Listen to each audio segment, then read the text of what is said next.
All right, and we are live. Hey, everybody, it's Jason Blaha here. Thought I would sit down, do a video for you guys and gals. And a sip of water first.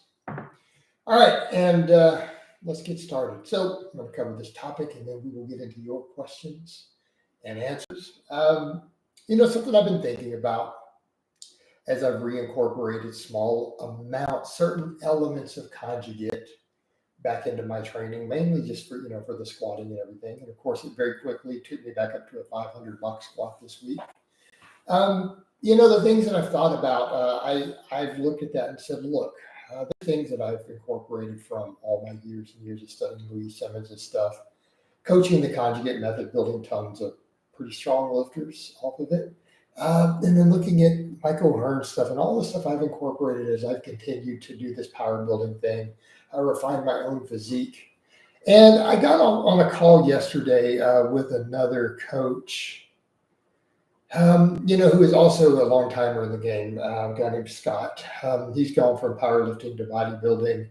And we're actually talking about doing some podcasts together. He kind of pitched it to me. We started batting the idea around. He actually has a guy who's done some documentaries for Netflix. He's like, he'll edit our stuff. Let's really think about doing some podcasts to help people. Like really, my whole topic with abuse survivors. Getting under the barbell. We batted that around, but we started talking training, and we're like, yeah, we're both like, look, we both incorporate elements of conjugate still into what we do, elements into stuff for our clients. But it's like he's like, yeah, like we just don't follow the book of methods. We don't have to do any of that. And that's been the fascinating thing is when it's the same thing. You go look at a lot of what Michael Hearn does. It has enormous elements of conjugate in there. It's a lot of the same principles, right? What do you see? A little bit of heavy work. And he even rotates lifts a little bit. It's not always traditional stuff. He's over here maxing on inclines, maxing on reverse gripping, pushes a lot of incline. He's been messing with box squats, right? All these different things, but so it's in heavy work and then bodybuilding work, right? And that is a big part of what conjugate was based upon. What did Louie always say? 5% max effort, 25% dynamic effort, right, with all the bands and the chains, and then 70%, he called it special exercises, or as he put it, just bodybuilding work. I mean, and we're seeing kind of the same things there, and I've incorporated a lot of that. I'm messing around with my box squats and speed work with chains. I'll probably throw some stuff back in with bands. But still, we come over to most of it is bodybuilding training, right? I do heavy squat, bench, deadlift, a little heavy overhead press and incline, right? Been messing more with the box squats, but then it's all just bodybuilding work. And looking at it then and saying, look, can we just get fit? Can we get big? Can we stack muscle on? Right? It's bodybuilding work. And that is very much what you see also with O'Hearn's, whole power bodybuilding. It's more, and I see more and more guys when we start talking shop, all these coaches out here who have these strength backgrounds, who mess with a lot of stuff, who I talk to, branch over towards, more bodybuilding and things, where it's all the same. And interestingly enough, when I was at Texas State Championship a couple years ago for powerlifting, the gym hosting it, I got to chat. I chatted with the owner quite a bit. He and his wife both do bodybuilding, but they were talking about a lot of this, like, look, the Louie Simmons stuff and the work capacity. And the guy had some reverse hypers and stuff at his gym. He and I talked shop about some of that a couple years ago. Right. And he kind of said a lot of that, so what we're seeing is this amalgamation, with more and more really experienced lifters. I'm not talking about guys who've been doing it 10 years like that. No one cares about that. I mean, I'm going to be real here. As someone who's been doing this a while, I just don't take someone seriously who's been training 10 years. I just don't. And it's just what I've observed. It takes more than that to understand these things. And yet I see more and more guys who I talk to, just this overlap between these things,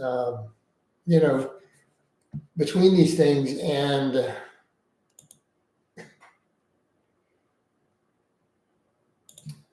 and this overlap of information here, right?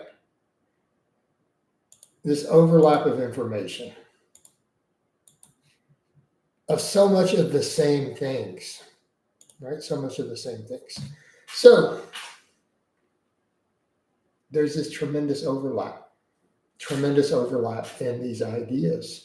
And we see it. We see so much of Louie Simmons' stuff now being incorporated towards bodybuilding. But then how many of these bodybuilders who are doing it are really, really strong? But they're all the older guys who've really experienced coaching and training for decades. And I'm seeing a lot of it, right? I'm seeing a lot more of it with people that I talk to in different circles. So let's come over and do a couple of these comments. Huckleberry, he's on roids. So everybody's on roids. There's no one you've heard of who lifts who probably isn't on roids. You know their name. It's just the reality. Okay, fair point. Mike's incline is epic. It is actually. His incline's crazy strong. All right, Morgan and Freeman, thoughts on Milo Wolf State taking the stretch obsession too far that now wide grip pull-ups and barbell rows are terrible? You know, what does he have a PhD in not making gains? Right? I mean, is his PhD in not making gains? Like, why is Milo Wolf even on the charts? Like, why is he on anybody's radar? Charts isn't the right word.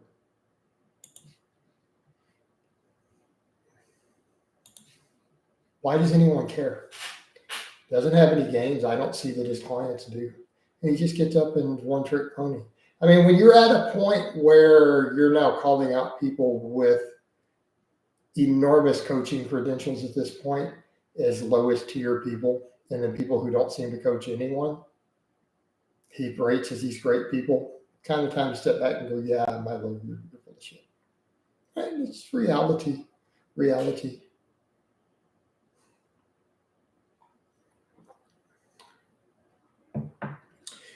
You know, but we're going to get to a point where wide grip pull-ups and barbell rows don't build a massive back. Really, the exercises that have built almost every single back that's ever been on the Olympia stage, the exercise that built my back, everyone's like, oh, your back is thick, right? Look at my back as I'm walking over those dead hangs today. All right, pull-ups and barbell rows don't build a big back. Well, where's his back? Does Milo have a back? Because whatever he is doing isn't working. And I'm not trying to be mean. Let's just call facts. A guy with no back is talking about the exercises that have built most of the greatest backs in history is ineffective for hypertrophy. Maybe he needs to go back and do his doctoral work in something else because this category is not working.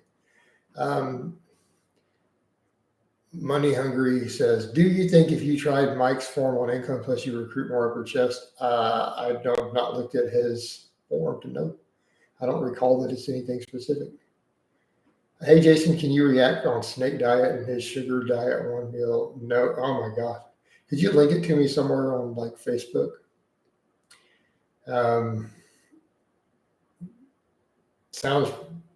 I've never been a fan of his stuff anyways, the whole snake juice and one meal, whatever he's doing.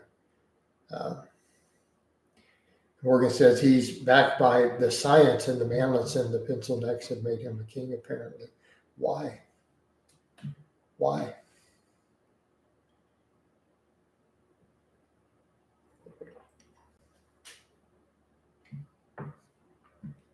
Again, this is a guy who badmouths people who literally coached world champions, puts them in a bottom tier, and he and a bunch of the people in his high tiers don't coach anybody. Right? They don't coach anybody. What knowledge do they possibly have? What knowledge could they have possibly learned?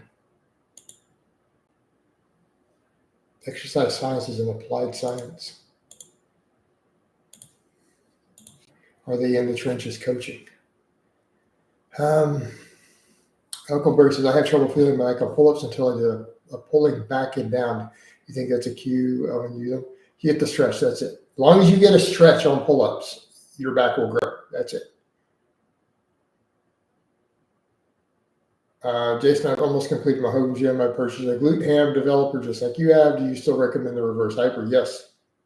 I strongly recommend a reverse hyper. Snake Diet is the most hilarious diet channel on YouTube, and it's almost grotesque and caricature like that. It's weird. He says, I notice he keeps his glutes touching the back pad. I don't understand what you're talking about.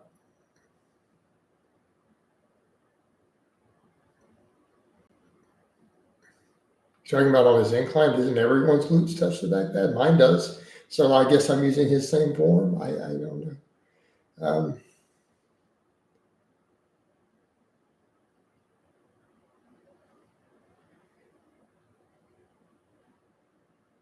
What was his protein intake? I don't even know, Morgan Freeman. What was his protein intake discussion?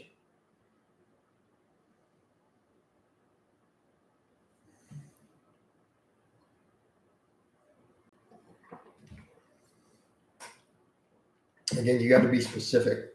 Like what were his protein recommendations, and what are we talking about? I don't even know what he was representing.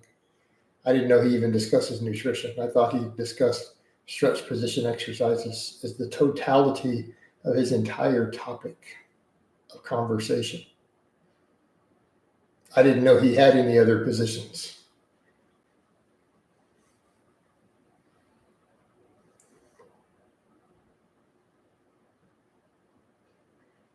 He had one-on-one. I haven't actually been keeping up. Benny, yeah, I can get you in, bro. I can get you in again. I'm hit me up in Messenger again, Benny. I can get you in this week. I'm doing a gear talk one tomorrow with someone else. I'm not free, obviously, the entire week. I do have some very specific plans, but I do have definitely slots this week. Is Michael Hearn actually strong? Michael Hearn is crazy strong.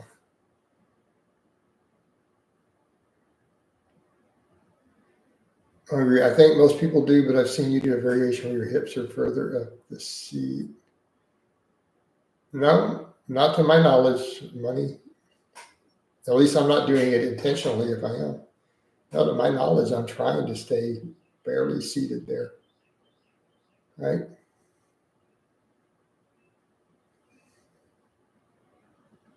No, Mike is strong. I mean, his lower body's not significantly stronger than mine per se that I can tell. His upper body, his pressing strength is crazy.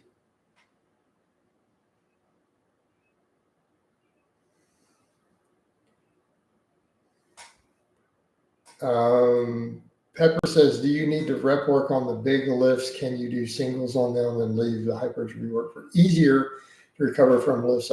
Yeah, absolutely. Hey, Chris, I think a 405 incline bench is decently strong.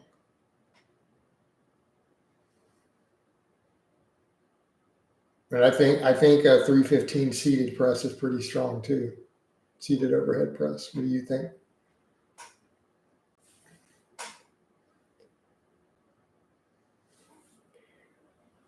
I'm going to classify those things as pretty strong personally.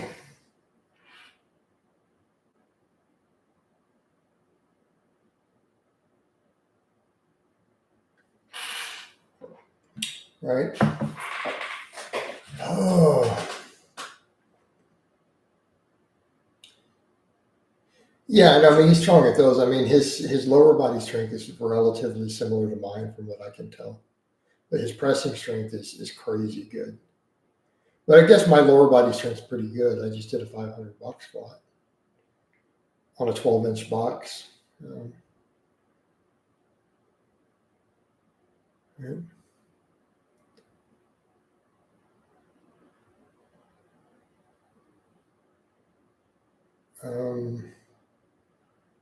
Yeah, Daniel, I still don't know who old Ron is. I don't keep up with all that. Sorry, dude.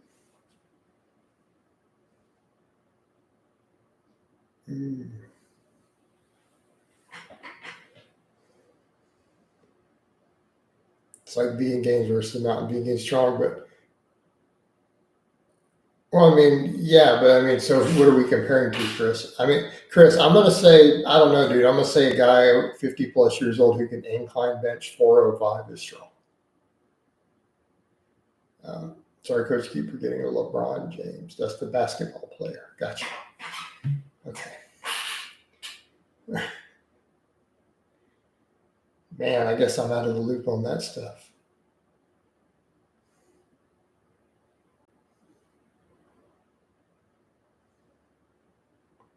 You know.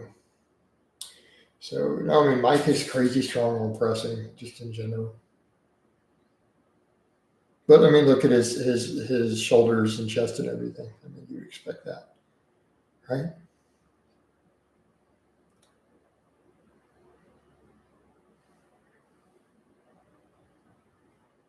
Yeah. But that's also kind of the old school bodybuilding bench training, isn't it? Right?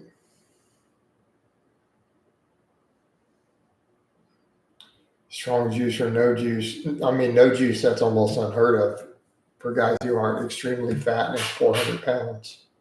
So, you know. So, what's the purpose of the axle bar deadlift the other day? Grip training. Grip training tool while still getting some additional posterior chain work. What's your current maximum fat? I don't know. I haven't tested it. Recently, I've done 325 for a triple pause. So, I mean, you could plug that in, I guess.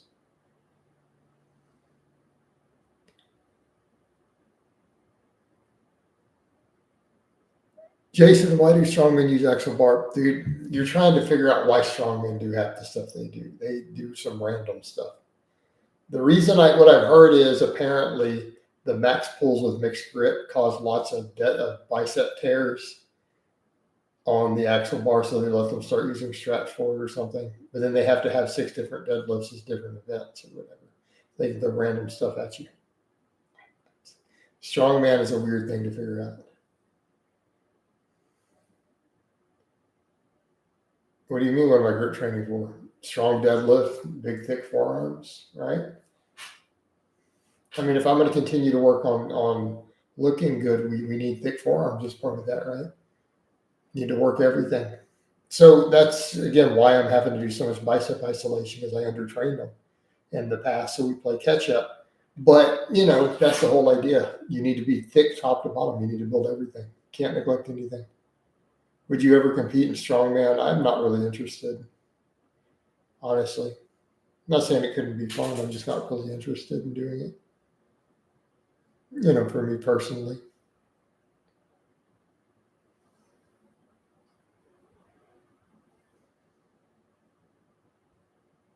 Right? It's not my personal interest.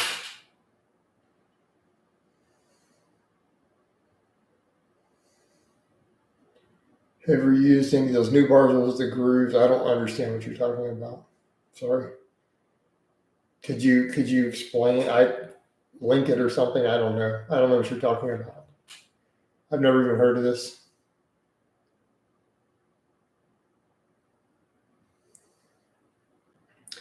Money because it improves grip strength.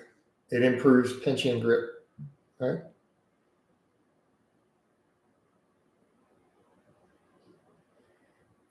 Yeah, you should grease the bearings up in them. Yanker.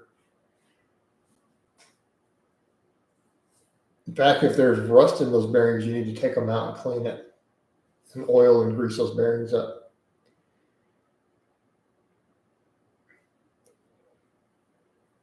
So clean the bearings.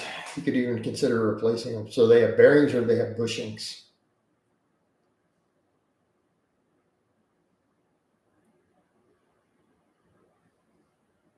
Oh man, how rusty are those bushings? I don't know. I mean, if it's just cheap bars, not a big deal. I'd consider replacing them if the bushings are really rusty. There. But then you're getting into having to press them in and all sorts of stuff. You could just clean them up and grease them. You definitely need to take them apart and get that rust out of those bushings. I don't need to do a lot of maintenance. I just clean my bars every now and then. I use 3-in-1 oil and nylon brushes for the most part. Remember when Mike sold that game? Yeah, we all do. Sorry, Coach, meant to say sliding grips. Yeah, that seems like a gimmicky nonsense to me. I don't understand the point why anyone would bother. I mean, to each their own. If you feel you get something from it, but I don't see what the desired training response would be.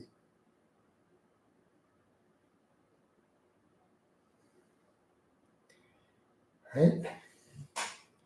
Again, just my opinion. Take it for what it's worth.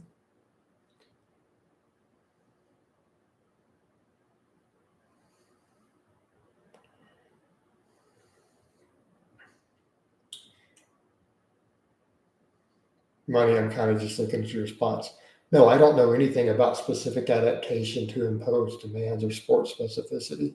However, you are aware that other exercises improve elements of your main lifts on things like deadlifts and benching, right? You are aware there are grip training tools that can specifically help enhance the grip beyond just doing more deadlifting. And in this case, this would be a case of that. It gives tremendous carryover. Do you prefer rows over military press? I don't understand the question.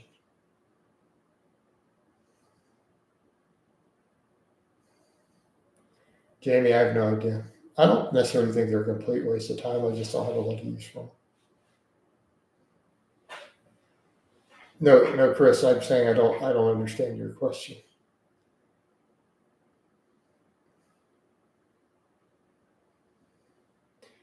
Chris, do you prefer screwdrivers or end wrenches?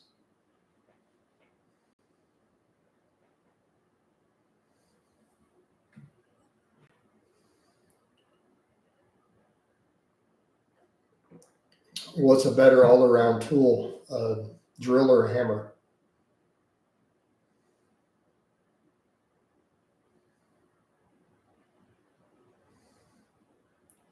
So that's my response. These are just tools, and they're not even tools for the same job. So trying to. Okay, no problem. Yeah, it's just that it's. I don't think in those terms. I don't think it's not the mindset I approach training with. I mean, and even if I have a favorite lift, it doesn't mean that we need to use it more. It's just you enjoy a certain lift, right?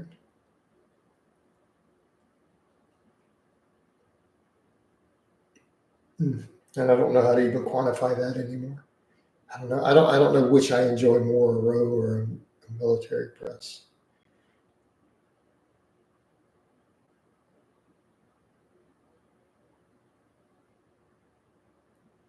I noticed you had a phase where you did mostly row variations over pull-ups. Now you do pull-ups in the vlogs.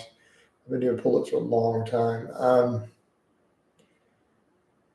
Sure, in theory you could with seal and dumbbell rows, but I think pull-ups are a phenomenal tool. Coach, will strict pendlay rows hit my upper back as well as croc rows a bit more upright? I don't know. I don't know what our answer is to that one. Possibly, probably, most likely.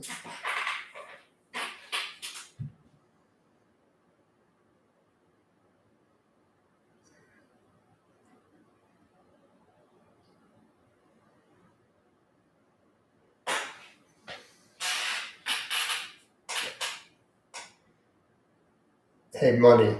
I'm just going to be honest, man. I don't think that you have much knowledge of training based upon on that, and I'm not trying to be a jerk either. I'm just going to tell you straight up.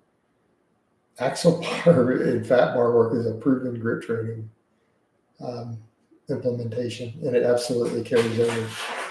I mean, so again, it's like, so your solution to building grip on deadlift is to just do more and more conventional deadlift. Well, let me know how that works out for you. I'm just saying, we run into a lot of overuse. Again, your same reply would be, well, I don't know what Ed's position is on this.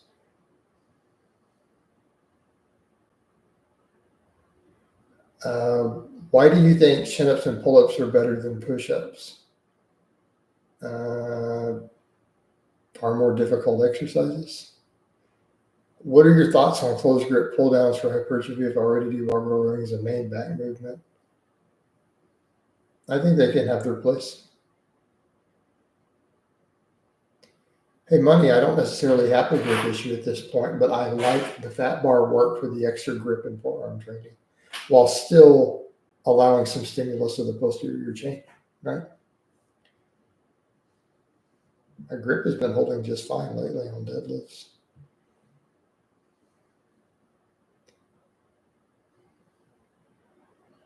But I want to train my grip and forearms more.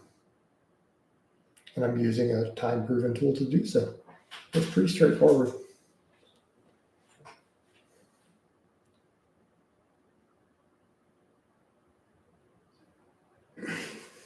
Hey, Coach, what's your current stance on supplementing a healthy diet with fish oil?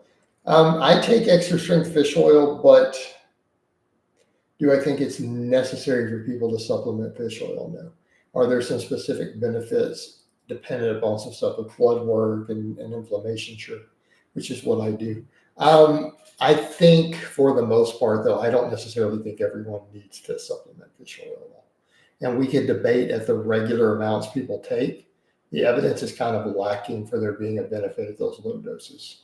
So most of what we're looking at is real evidence for benefits tends to be extremely high doses, right? Again, in that range of 2 grams of EPA and DHA a day.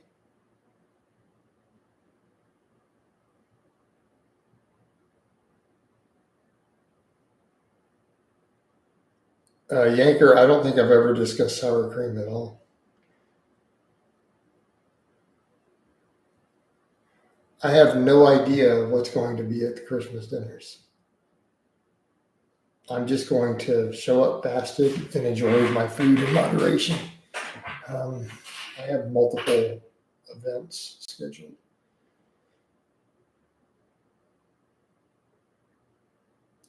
No, money. I'm not interested in your advice. But thank you.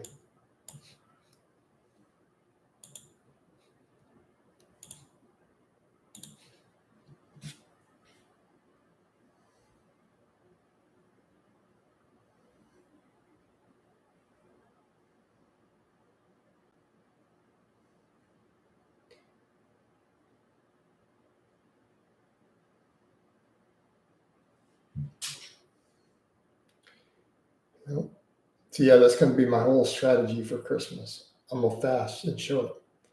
Yeah, I mean, money. I'm not interested in your advice. Thank you. I am never going to live stream my workouts. So if I ever do it, you can call me a liar and say I flip flopped. How's that? Let me rephrase that. I have no intention of ever live streaming my workouts. Just no desire to do so.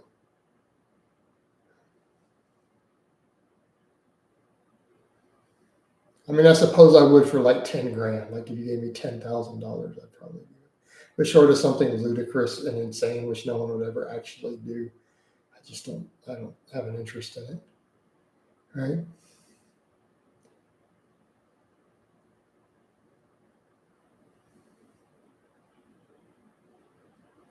Hey, Ruben, why don't you find out what other people are bringing and just plan accordingly? Coordinate with some other people. Maybe, yeah, you could take a pot roast.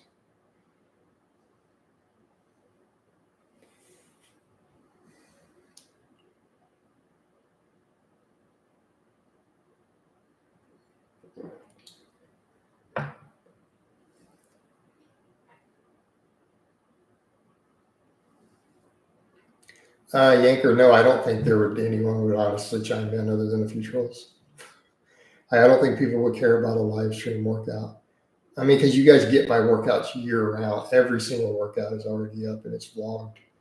I don't see that live would be any different other than just an extra hassle on my end, honestly.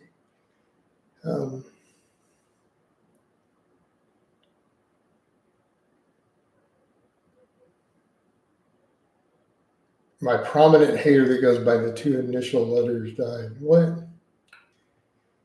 I don't know about that.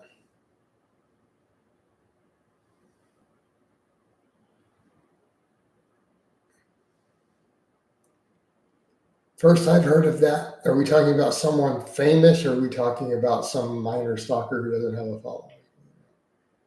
So if you're, the only thing I can think of on that would be that whatever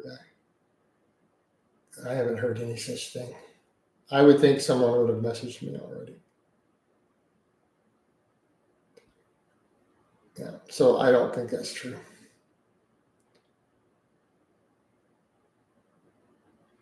I'm in charge, Ruben says, of a savory dish.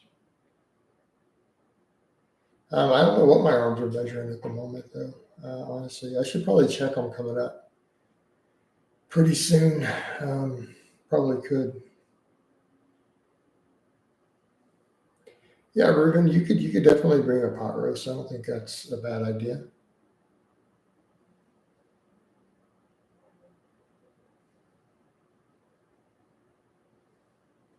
Should Wes Watson serve prison again for conning people out of thousands? And should the alpha male thing?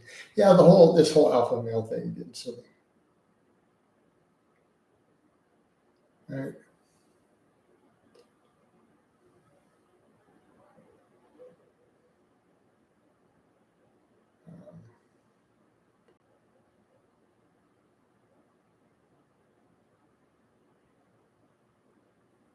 Yeah, Ben, I doubt that happened. I mean, I guess in theory, I'm not going to go into that.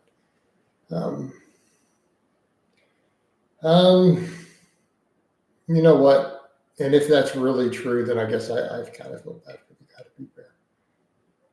Like, I'm not even going to hate. I'm not going to say anything mean or disrespectful, even if it really did happen. I'm just going to leave it be. Um, I'm not going to be a hater. How many grams of fat do you shoot for per day? I don't track it. Are pickles a healthy snack? Yeah, they can be. I mean, depending upon your sodium needs. Volume seems to have had some effect. I think overall it has. I mean, the lighting in here is not good today compared to some days. Sure. But I noticed from the side earlier, the shirt on there, definitely looking a little bigger. I mean, they're not massive. I don't track my carbs or my fat, Hank.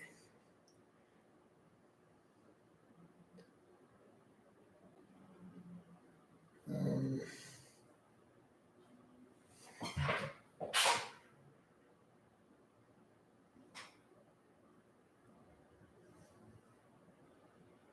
Yeah, Ben, we don't need this line of thought anymore, because you're probably just trolling. Didn't happen, and even if it did, I don't want to talk about it. So, what were you doing? Like extensions on the reverse hyper that looked huge. All right, maybe so.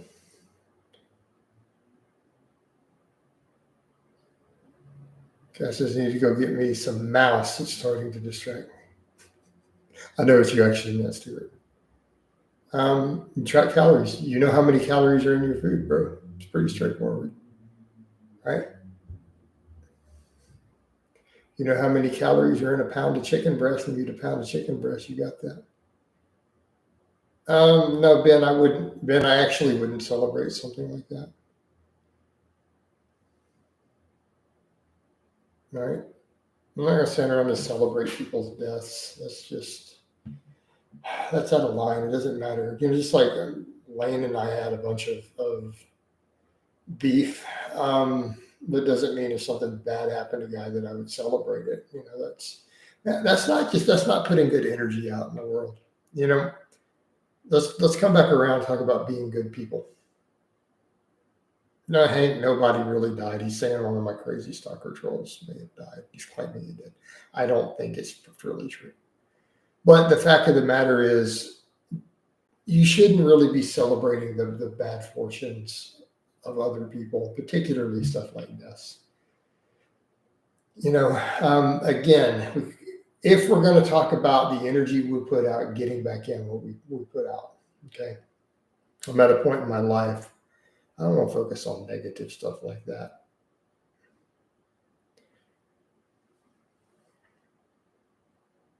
Thoughts on cable curls? I've been big on bar and dumbbell curls for years, but recently I tried cable curls and they had to become a mainstay for insane.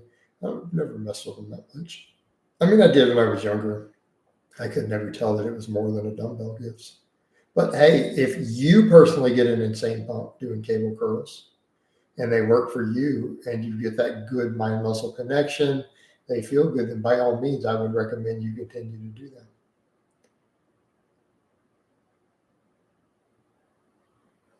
Okay, so you're saying the ratio of carb, Hank, because they're probably not even the same for me day to day. Because, did I eat more rice, brown rice a day or more avocado and almond butter?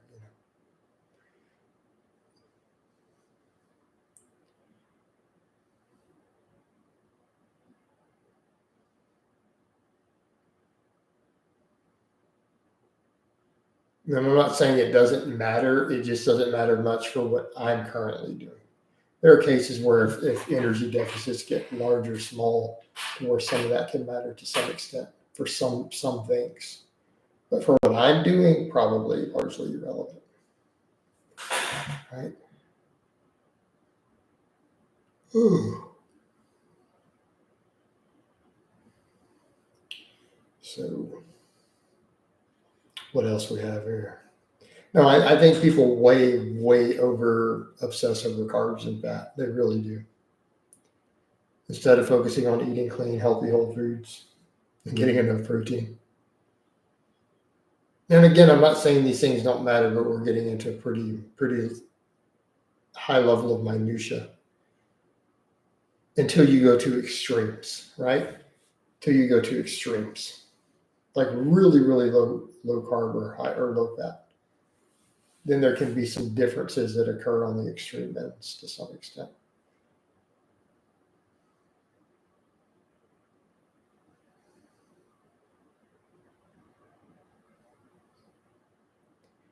All right. I'm kind of getting a little wave of tiredness. I almost feel like resting a bit and then getting my other work done. But I feel like this was a decently productive live. So I'm going to go ahead and wind it down. Hope it's been informative. And I'll talk to you guys and gals next time.